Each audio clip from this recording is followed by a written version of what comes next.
Welcome and thank you for tuning in. You're listening to the Beyond 50 radio program. I'm Daniel Davis. On the program today, we're going to be putting our 2 cents in about this Malaysian flight that seems to have been dominating the news the last month to several. And we're going to be talking about what may have caused it, where did it go, and what's going on here. I mean, after all, when you think about this whole thing, it's really kind of crazy when you think about being somebody who may be on one of these planes that just suddenly disappears. We're going to find out a definitive cause for the crash of Flight 3 in 1942, why air disasters stir primal human emotion that play into our deepest fears and that other disasters don't, and about the legendary disappearance of the Bermuda Triangle TWA Flight 3 and Carole Lombard. Joining us here on the Beyond 50 radio program today is an expert in such things, and he has been on the BBC and PBS documentaries, has written and directed several films for NASA, and he's also personally climbed the Potomac Mountain in the Mojave Desert to uncover the remaining records of Flight 3's crash. I'd like to welcome to the Beyond 50 radio program today our guest, author of the book Fireball, Mysterious Aviation Disasters Are Nothing New, guest Robert Matson. Robert, how are you today? I'm great. Thanks for having me on. Well, the fact that you're not on a disappeared flight and you're able to talk about this is a step in the right direction. What's going on here? That's a great question. You know, the science of flight is a science, but you add the human element and you add weather and, mechanics, and all of a sudden it's an inexact science. Now, what got you interested in this in the first place? I've always had an interest in aviation, and I did work for NASA Aeronautics in the communications side, where I could sort of, play at my interest, and it really did.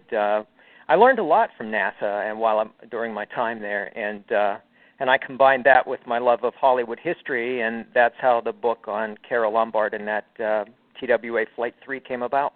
Now, what made that one so fascinating? Honestly, until today, I really didn't know much about that. What was going on there?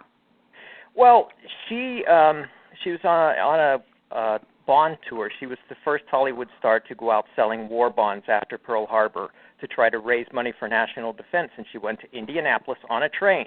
She was supposed to take the train to Indianapolis and take the train home and sell war bonds, and the government forbade her to fly because of 2 things. Commercial aviation was only 10 years old. That's the one thing. And the other thing was that there were saboteurs in the United States, and the government couldn't account for them, and they didn't want anybody to bring down Flight 3, so she decided she wanted to get home quickly after she had a very successful day in Indianapolis selling bonds, and she did get on a commercial airliner with her mother and Clark Gable's best friend, who was a press agent at MGM. And what is mysterious about this crash, and it's the subtitle of the book, it's, Carole Lombard and the Mystery of Flight 3, is why did this plane crash on a clear night, full of stars, perfect weather, and TWA's most experienced pilot at the controls? With all those things going for this flight, it crashed straight into a mountainside after taking off from Vegas. Mm-hmm. Now, interestingly enough, this book is a biography, and you use the tragedy of the plane crash to kind of interweave and make this sort of a mystery, so to speak. I do, because I kind of have an aversion to straight biography where you, as a reporter, you just say, this happened and this happened to this person. I wanted more of an entertaining story out of it. So, yes, you start out with the crash, and then you flash back and start to find out who was on the plane, why was this person important, and then for the first half of the book, it's an alternating storyline that then converges in the middle. Mm-hmm. Now, I'm kind of curious, as you went to research this, you got to imagine when it comes to especially investigating the plane crash itself, that there must have been a lot of confidential information that perhaps you were able to come across. What were some surprising things that you uncovered? I was able to get into TWA's confidential files on the crash, which were very interesting because they could never pinpoint exactly why their own plane went down. And they wanted to cover up some things about the flight, like it was overweight when it took off. That was one thing. The investigation of the crash at the site was so incomplete, that bodies were turning up months after they said the site was clean. Things like that. They wanted that kept out of the press. And that's one thing that I was able to uncover. Another was like a 3-inch stack of official testimony from the House committee that investigated this air disaster. And I really got inside the heads of the investigators, the eyewitnesses, and such detailed testimony that I was able to create what really does look like fiction, down to what people were thinking and saying at specific moments. Mm-hmm. What I think is really fascinating, too, when you consider the time of this, the aviation industry back in the 1930s, and you said, what's going on here? It's a clear, starry night. You got the best pilot behind, pushing the buttons and making sure this thing goes the right direction. But the funny thing is the way training actually occurred. Unless you were actually in a crash, you really, really didn't know what to do for the most part to try to correct yourself. And it was, I think, shortly within that time frame, within 10 years, give or take, is when they started actually doing, what do they call them, flight simulations, And it was just amazing how many crashes were really occurring up before they started that, which was beginning to give pilots real experience to where the crash rate started going down. Right. I've been in flight simulators. I was in the same flight simulator as Sully Sullenberger, as a matter of fact, and those things are realistic. It's crazy how realistic. I was in one for a crash, and I thought I was dying.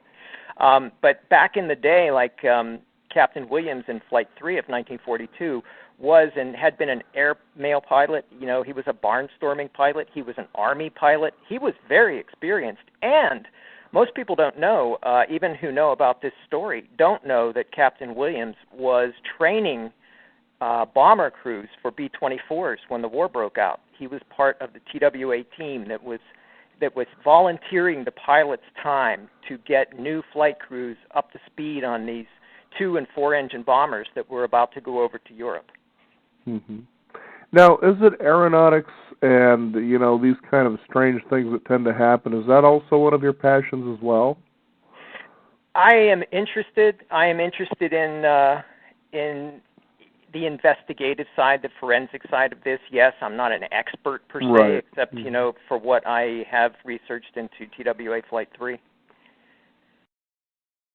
Now, when we think about what's going on today, what are your thoughts about the whole thing? Because it seems with technology that, it's kind of unusual that a flight would just disappear, based on what you've been able to research and what you know from your background. Yeah. I honestly don't trust any of the information that is coming out.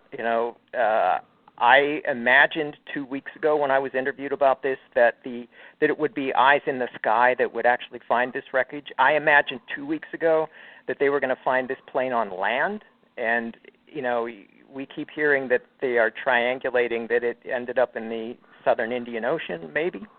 My concern is what safety gaps are going to be closed, because every time there's a crash like this, a safety gap is found and closed. In 1942 with Carole Lombard, it was pilots were flying by radio beam when they wanted to. They were flying by instruments when they wanted to. Around Vegas, they decided they didn't need to fly on instruments. They flew with visual flight reference because it was always clear around Vegas. So they were ordered after this crash to start using your instruments, start using the radio signal at all times. And in this case, you wonder what gap is going to be closed. Personally, I think that it's time to get the black box out of the airplane and put the data, bounce it off a satellite into the cloud, everything virtual, everything real time, everything safely stored for times like this when we are driven crazy trying to figure out what happened. Now, another great mystery, too, of course, is Amelia Earhart. Yeah, but is it really a mystery? Because a small plane in a vast right. ocean at a time when everything was, wild lands and wild oceans out there. I don't know. It's a very sad story, but it's not a surprising story if you think about what she was up against. Because I think what's funny is that you consider, for instance, the Bermuda Triangle, and just recently I was having a conversation with someone. Actually, we were out with a couple having dinner, and it was interesting that came up, and they said, I'm just kind of curious, he was saying, what it would be like to go on the Bermuda Triangle. He was talking about some aviators, and I know people who have probably seen a documentary on the Bermuda Triangle. There were those war pilots that just kind of disappeared and were never found again. And so as he was going on about that, and I said, well, back then, for the most part, when you think about aeronautics as well as, people on the ocean, ships and so forth, they were using a lot of magnetic compasses to find their way to get places, and that there is sort of a magnetic change that occurs within the Bermuda Triangle that could be throwing them off. And I said, quite frankly, I've been through the Bermuda Triangle 8 times, and we never really got lost, I think, because of satellite, that you're able to actually find your way wherever you need to go, as you were just discussing earlier. What are your thoughts on something like that? Well, when I was a kid, that's when whatever John Wallace Spencer, whatever his name was, wrote that first book, Limbo of the Lost, and I ate that stuff up. And I read all I could about Flight 19, that flight you referenced, the 5 torpedo bombers, the Navy crews that just disappeared off Florida. I mean, it's not the southern Indian Ocean. Right. It's the coast of Florida. Because the Bermuda Triangle, the beginning of it actually runs from, I believe it's just north of North Carolina, right along the coast of Florida, and then dumps off into the area of Cuba and so forth. So. Yeah. And then there was the rescue, the amphibious boat that went up to, or plane that went up to search for them. It disappeared, and all of a sudden you've got 24, 27 Navy flight crews gone, just gone. When they never found a trace of them, and that was just off our own coast. And it just shows you what kind of anomalies are out there over the ocean, anywhere. And every day people fly over the Bermuda Triangle, and it's just fine. But there is just this mysterious element, and you said it in the intro. There's something primal about flying and crashing, and how we connect with those emotions, how emotional it is, and it adds an element of, I don't know, something to stories like Flight 3 and Flight 370. Now I'm curious why the story of Carole Lombard. What got you compelled to write that? I like interesting personalities, and I like challenging personalities. I've written about Errol Flynn, and he's the same kind of a person you really need. If you're going to write about him, you have to figure out what makes him tick.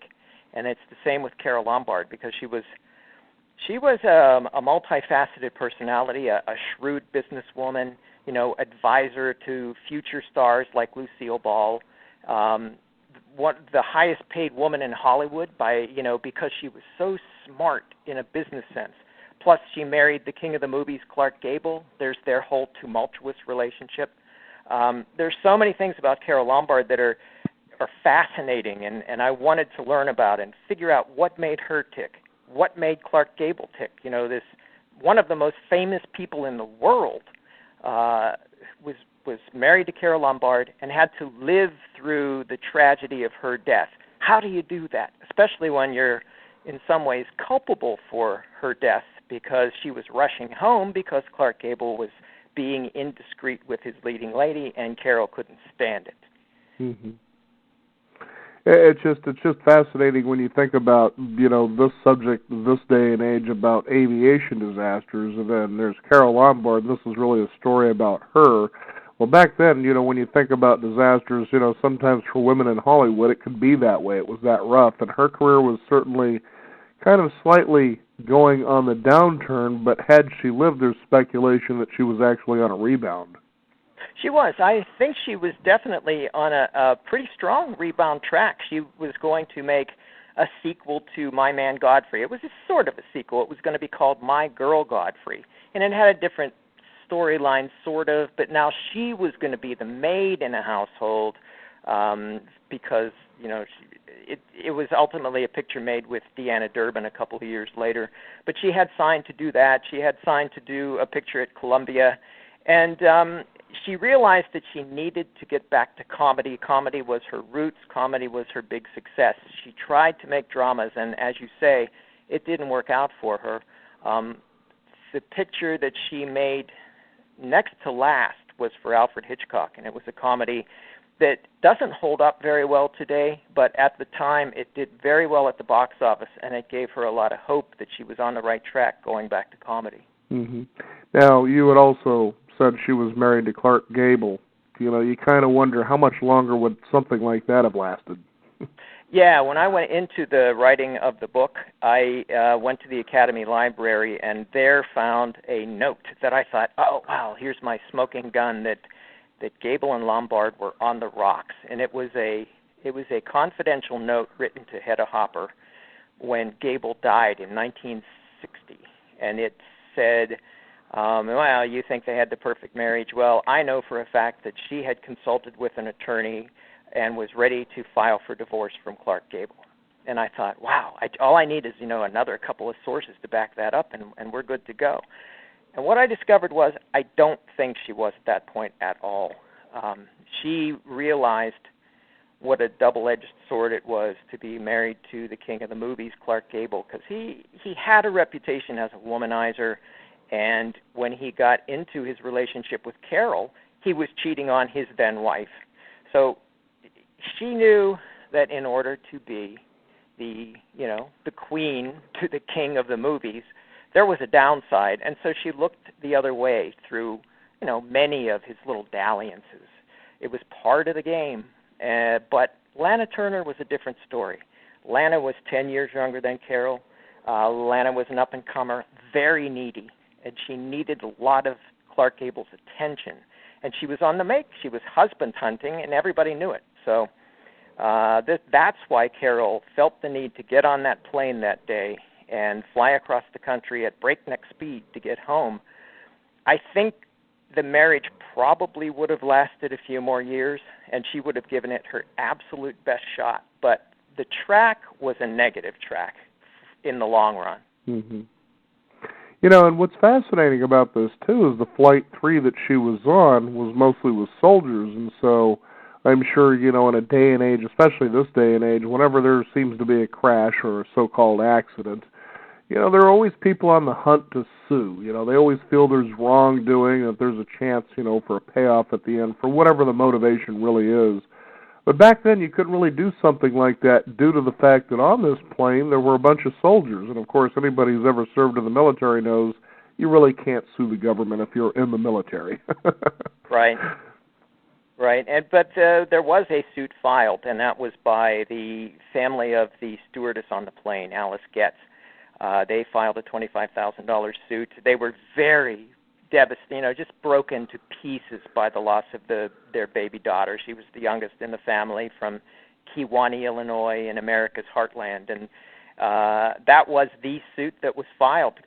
Clark had an under-the-table agreement with TWA, maybe with Hughes himself, to just let it go.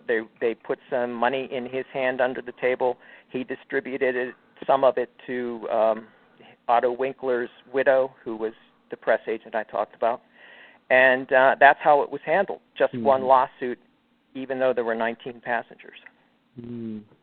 Great story that you put in front of people, lets people come to know Hollywood in the days of old, and certainly there's a lot of mystery around, of course, the death of Carole Lombard and Flight 3, and it's eerie enough that, this day and age that we're investigating, this Malaysian flight, and that it's still a mystery, and, a lot of people are starting to come up with conspiracies now, as they all do, and you sometimes wonder, does it reach this far back?